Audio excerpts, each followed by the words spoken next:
नमस्कार उज्जैन, मैं हूं आपके साथ आकांक्षा पिवाल और आप देख रहे हैं अभय न्यूज का 22 सितंबर गुरुवार शाम का बुलेटिन। आइए एक नजर डालते हैं शहर की अब तक की बड़ी खबरों पर। इस बुलेटिन के प्रायोजक है आरके डेवलपर्स। शानदार घर खरीदें अब अपने बजट में। नीलगंगा थाना क्षेत्र में गुरुवार को मंगलसूत्र स्नेचिंग की वारदात हो गई। स्कूल से बच्चे को लेकर घर लौट रही महिला का मंगलसूत्र एक युवक खींचकर भाग निकला। रजनीपति दरबार सिंह राजपूत उम्र 28 निवासी वेदनगर नानाखेड़ा बस स्टैंड के पास रहती हैं। उनके बच्चे विद्यापति नगर में स्थित स्कूल में पढ़ाई करते हैं। यहीं से वह बच्चे को लेकर घर लौट रही थी। इसी दौरान नानाखेड़ा स्टेडियम के सामने काली पल्सर पर सवार दो युवकों ने मंगलसूत्र झपट लिया। युवक बाइक थोड़ी दूरी पर खड़ी करके आए थे, फिर वह शांति पैलेस की ओर भागे। महिला का परिवार बड़नगर के नागलपुर का निवासी है और 4 महीने पहले ही वह उज्जैन रहने आया था। पहले परिवार आगर नाके पर रहता था। 4 दिन पहले ही वेदनगर में रहने आए हैं।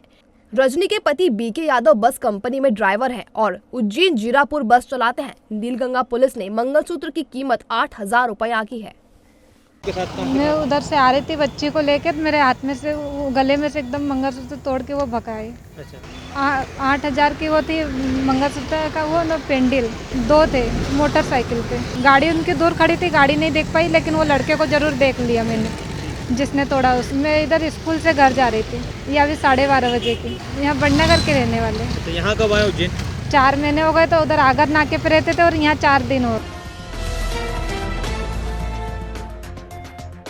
विक्रम विश्वविद्यालय के स्थायी दैनिक वेतन भोगियों ने गुरुवार को काम बंद कर हंगामा कर दिया। वह स्थायी कर्मियों के समान वेतन दिए जाने की मांग कर रहे थे। कर्मचारियों को समझाइश देने कुलपति प्रोफेसर अखिलेश कुमार पांडे पहुंचे, लेकिन कर्मचारियों ने उनकी बात मानने से इनकार कर दिया। करीब 84 कर्मचारियों का कहना था कि विक्रम यूनिवर्सिटी के कर्मचारियों के वेतन में ढेरों विसंगतियां हैं। इसे दूर करना बेहद जरूरी है। कुलपति ने कहा, आप सब संस्था के प्रति वफादार रहो। मैं तुम्हारी फाइल 3 बार ऊपर ले जा चुका हूँ, इस बार फिर कोशिश करूंगा। कर्मचारियों ने कहा कि वेतन इतना कम है कि अब गुजारा नहीं होता, परिवार कैसे चलाएं? तनख्वाह बढ़ नहीं रही है, जबकि यूनिवर्सिटी में करोड़ों के विकास कार्य हो रहे हैं। कुलपति ने कहा कि हर चीज का अलग बजट होता है। विकास कार्यों का बजट अलग है और सैलरी का बजट अलग है। कर्मचारियों का कहना था कि कुशल श्रेणी के कर्मचारी को 11,000 और अकुशल को 8,300 रुपए की सैलरी मिल रही है, जबकि हम सब स्थायी हो चुके हैं और स्थायी पद की सैलरी मिलनी चाहिए। अभी हमारे जो नए स्थायी कर्मी नए हैं, उनको 14 महीने से सैलरी नहीं मिली है। उनको 14 महीने पहले ऑर्डर मिला था और आज तक सैलरी नहीं मिली है। तो हमने हमारे आदरणीय अधिकारी से इस संबंध में चर्चा की है और उनसे कहा कि हमें सैलरी दी जाए। अभी दैनिक वेतन भोगी की तनख्वाह मिल रही है ऑलरेडी, पर स्थायी कर्मी जो 14 महीने पहले ऑर्डर मिला था, आज तक तनख्वाह नहीं मिली है। कारण शासन के स्तर से चर्चा हो रही, शासन में आप पत्र भेज रहे हैं। ऑडिट हमसे बार बार कहता है कि ये पत्र भेज दो, ये पत्र भेज दो। हम 5-5 पत्र भेज दिया, पर आज तक कोई इसका निराकरण नहीं हुआ। पीएफ भी कट रहा, पीएफ भी अभी तक नहीं मिल पा रहा। कुलपति जी ने तो कहा कि पीएफ तो आपका हो जाएगा, लेकिन स्थायी कर्मी की तनख्वाह शासन स्तर पे, शासन स्तर से ही होगी। ये अभी जो तनख्वाह मिल रही है उसमें 2-3 हज़ार की बढ़ोतरी से ज़्यादा की बढ़ोतरी नहीं है। अभी चर्चा चल रही है कि 1 आध महीने में हो जाएगा, उसके बाद देखते हैं। नहीं होगा तो आगे रूपरेखा बना के निर्णय करेंगे, जो भी होगा। बहरहाल कुलपति ने कर्मचारियों को आश्वस्त किया है कि वह सैलरी को बढ़ाने की पूरी कोशिश करेंगे। ये जो है इनको अस्थायी किया गया है 1 साल पहले और वो उसका वेतन मांग रहे हैं, लेकिन अभी शासन से पत्राचार चल रहा है, उसमें कुछ शासन से क्लियरेंस आना है। वो जैसे ही उसका क्लियरिफिकेशन आ जाता है तो फिर उनको वेतन मिलेगा। नहीं, ये सिर्फ इसी विश्वविद्यालय के नहीं, सारे विश्वविद्यालय जितने पारंपरिक गवर्नमेंट के विश्वविद्यालय हैं, सब में ये मैटर चल रहा है और मुझे लगता है शासन जल्दी ही इस पर निर्णय लेगा। हाँ, पीएफ की बात आज मुझे इन्होंने बताई, मुझे उसकी जानकारी नहीं थी, लेकिन अभी मैंने अकाउंट सेक्शन को बोल दिया है और 2 दिन के अंदर मैं अभी पूरी लिस्ट बुलवा रहा हूँ और उस पर जहाँ भी उनका पीएफ का अकाउंट खुलना है, मैं उसको तत्काल उस पर कार्रवाई कर रहे हैं। उसमें क्या ऑडिट ने कुछ ऑब्जेक्शन लगाए हैं। ऑडिट ने भोपाल भेजा है निराकरण के लिए। जैसे वहाँ से पत्र आ जाता है उस पर मैं अभी हमारे जो ऑडिट है और हमारे जो वित्त कंट्रोलर हैं, दोनों से मैं अभी चर्चा करूँगा।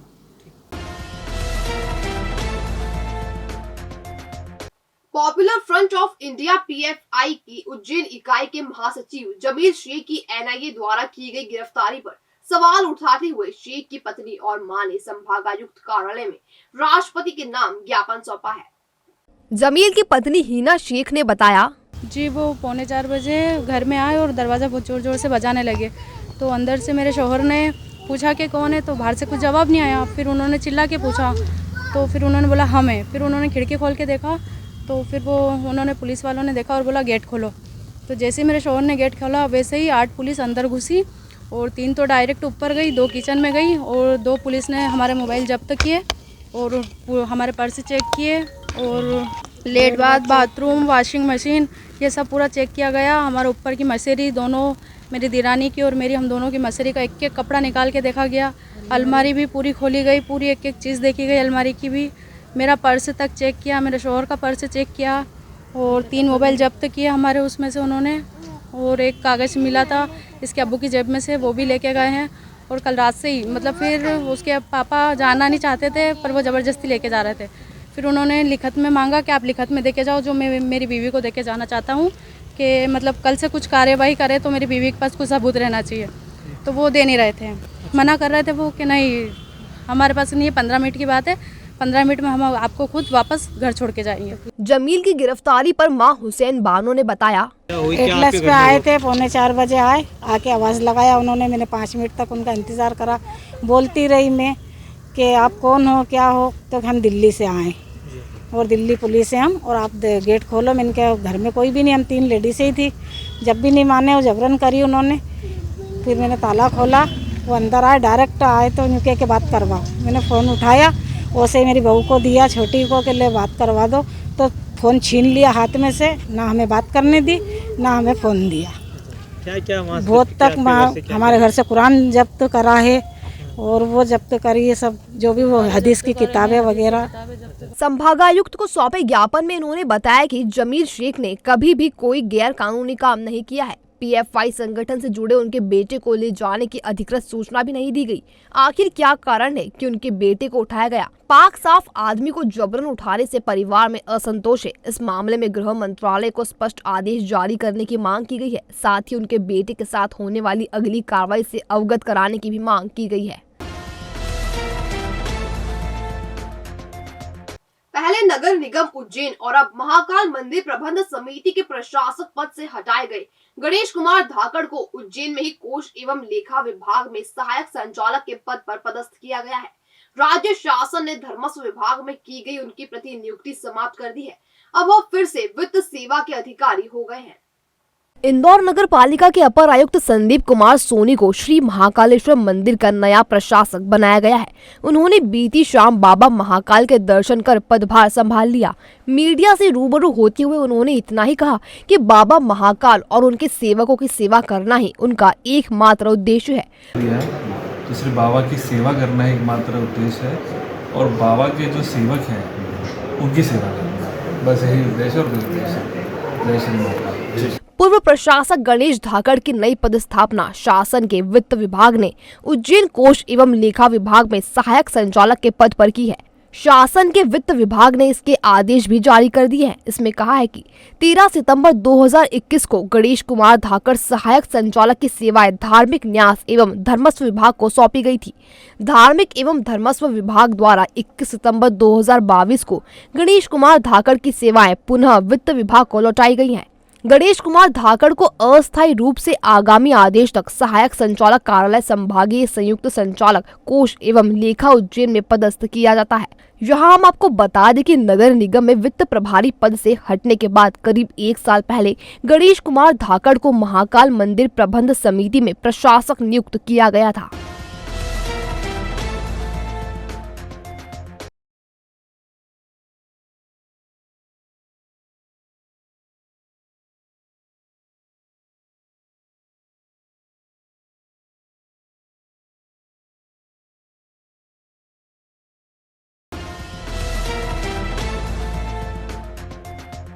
एग्जाम देने जा रहे 8वीं के छात्र को आरटीओ कार्यालय के सामने बाइक सवार ने जोरदार टक्कर मार दी, जिससे छात्र के पैर में गंभीर चोट आई है।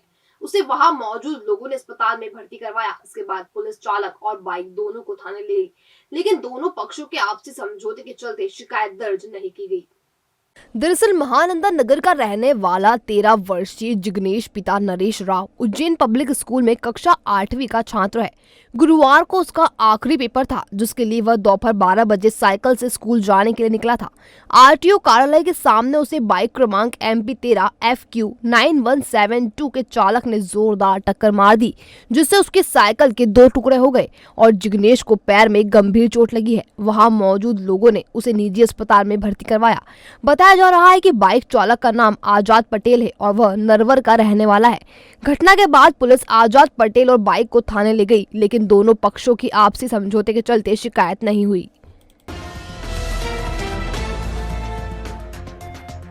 पंडित देवीचंद्र शर्मा की स्मृति में Ujjain corporation area basketball association द्वारा गुरुवार शाम द्वितीय खेल अलंकरण समारोह का आयोजन किया गया।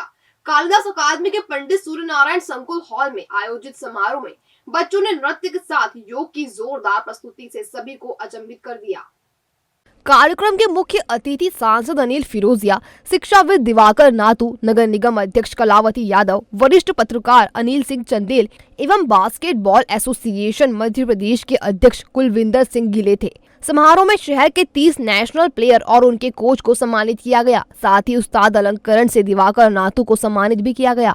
इस दौरान 10 साल की दिव्यानी सिंह गौड़ ने कथक की प्रस्तुति से सभी को मंत्र मुग्ध कर दिया। उन्हें यंग टैलेंट अवार्ड से नवाजा गया।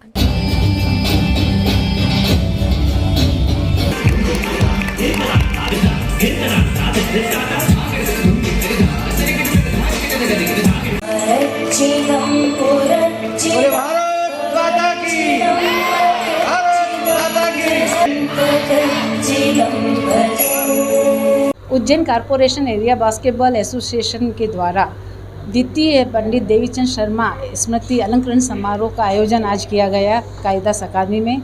इसमें पूरे शहर के 30 नेशनल प्लेयर और 30 उनके कोच, उनका सम्मान किया गया और उस्ताद अलंकरण समारोह सम्मान से आदरणीय दिवाकर नातू सर को सम्मानित किया जा रहा है।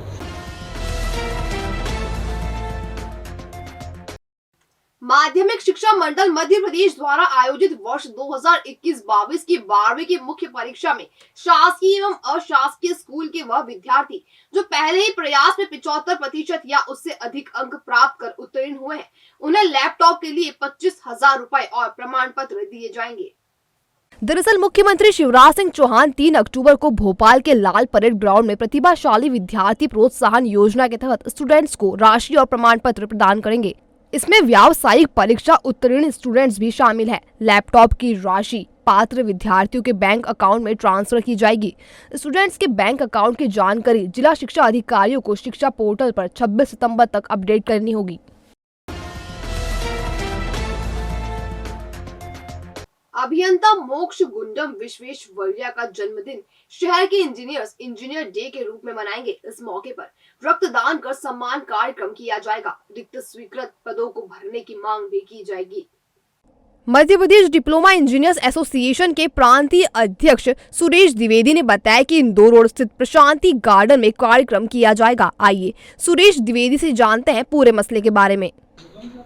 मुख्य रूप से हमारी मांग जो है, जो हमारे पंचायत एवं ग्रामीण विकास विभाग में रिक्त पद हुए, स्वीकृत रिक्त पद में रेखांकित करना चाहूँगा, जिस पर शासन का वित्तीय भार शासन पर नहीं आना है, 1 रुपया भी।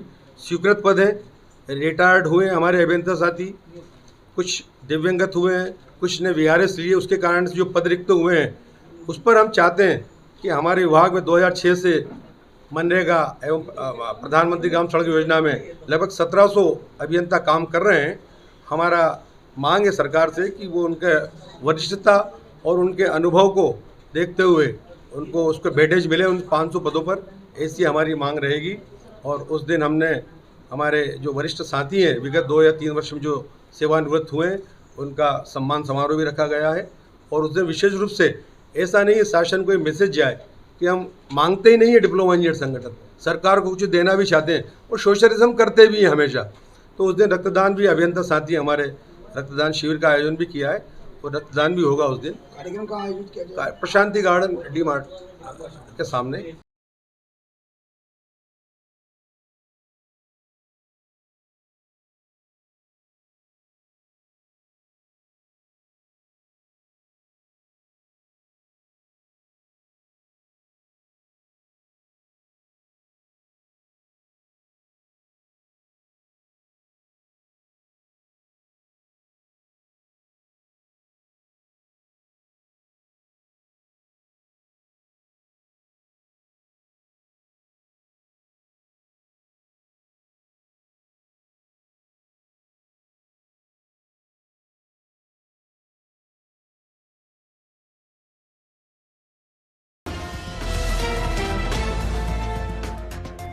भविष्य की चिंता छोड़ो, पंडित गोविंद गुरु से नाता जोड़ो। ना कोई पैसा ना कोई फीस, बस लीजिए गुरु जी का आशीष। आज ही जाने अपनी हर समस्या का समाधान। संपर्क करें 9827030415 या 9302230415। हमारा पता 8 अलगदाम कॉलोनी, सावे रोड, उज्जैन।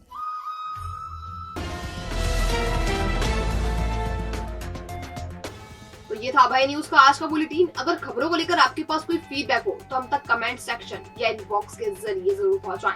कल फिर मुलाकात होगी नए बुलेटिन के साथ। तब तक के लिए नमस्कार।